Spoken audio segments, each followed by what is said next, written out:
la famille Latour part en vacances. Ils vont rendre visite à grand-mère et à grand-père qui habitent une ferme en Normandie. On voyage beaucoup en voiture aujourd'hui.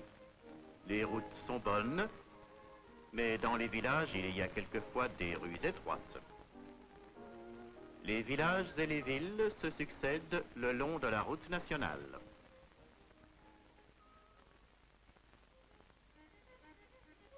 Mais écoutez, on entend de la musique. C'est un bal champêtre. On s'arrête pour voir. Pendant que nous écoutons la musique, prenons un instant pour faire la connaissance de Monsieur Latour. Son fils, Claude, Madame Latour et le jeune Pierre Latour. Voici les costumes traditionnels que les Normands portent les jours de fête. Les gens du pays aiment beaucoup les vieilles danses folkloriques au son du violon.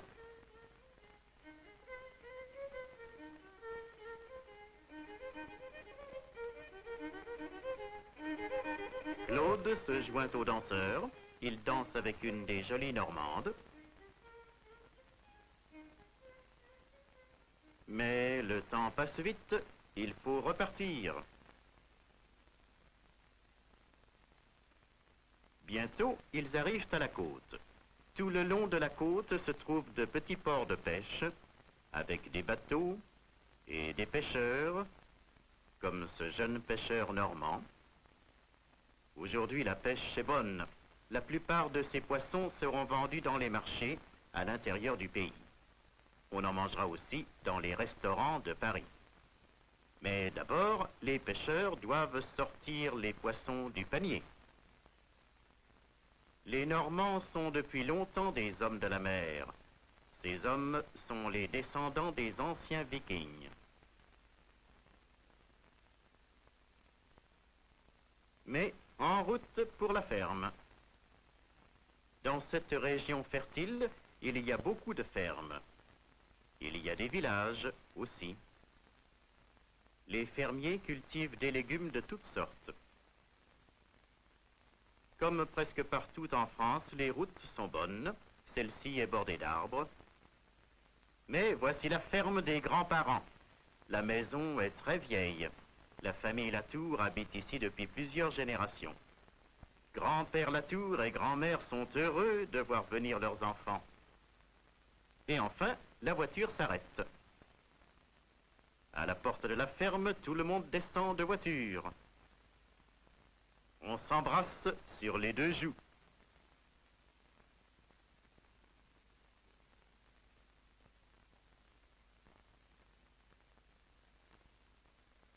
Grand-père est fier de son verger. Il est très heureux de leur montrer les pommes qu'il cultive. Quelles belles pommes rouges! Un beau fruit, en effet. Grand-mère est fière de ses poules, de ses oies et de ses vaches. Elle est aussi la maîtresse de la cuisine. Les conserves, le fromage et le beurre sont tous des produits de la ferme. La Normandie est très connue pour ses excellents fromages. Ces poissons viennent du petit port de pêche voisin. Le dîner est une vraie fête.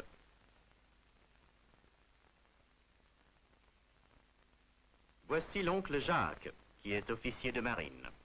Pour son jeune neveu, il décrit les bateaux français, les petits et les grands.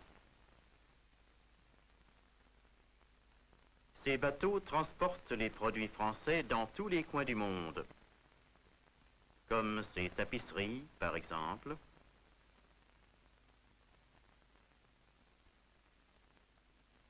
et ces articles en cuir.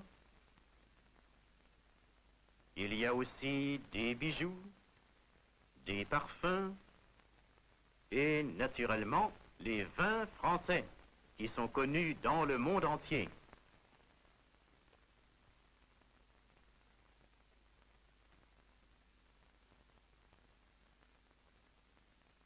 Mais l'oncle Jacques ajoute que les bateaux ne transportent pas seulement des articles de luxe.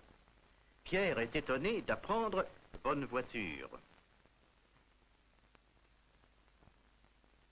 Mais on ne peut pas parler des produits français sans mentionner la cuisine française. En France, faire la cuisine est un art. Regardez ce beau poulet rôti. La pâtisserie française est une des meilleures du monde. Ces jeunes gens apprennent à faire la pâtisserie sous la direction d'un chef pâtissier. Après ce travail délicat, le gâteau français est une œuvre d'art. Mais la famille pense que la grand-mère fait la cuisine aussi bien que tous les chefs de Paris. Après ce bon repas, la famille doit repartir. La grand-mère prépare un grand panier plein de bonnes choses à manger. Enfin, on remonte en voiture. On traverse encore une fois le petit village et l'on reprend la route qui longe la Seine en direction de Paris. Et voici Paris, capitale de la France. Avec les Latour, nous allons pouvoir visiter la grande ville. À Paris, il y a beaucoup de monuments magnifiques. En voici l'un des mieux connus, la cathédrale de Notre-Dame, qui se trouve en plein centre de Paris. Cette belle cathédrale, avec ses tours, ses vitraux et ses statues de saints et de gargouilles grotesques datent du XIIe siècle. La Seine coule à ses pieds. Du haut des tours de la cathédrale, on a une vue splendide sur Paris. Mais suivons encore des rues étroites jusqu'à Montmartre. Ici, nous nous arrêtons pour observer des artistes qui font des tableaux. Plus loin, nous passons devant l'opéra. Et en suivant les boulevards, nous arrivons bientôt au Louvre, ancien palais des rois de France.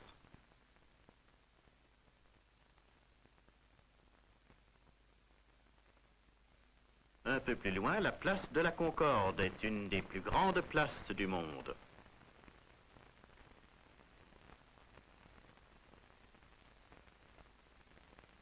Cette place nous mène aux Champs-Élysées, qui est l'avenue la plus large de Paris.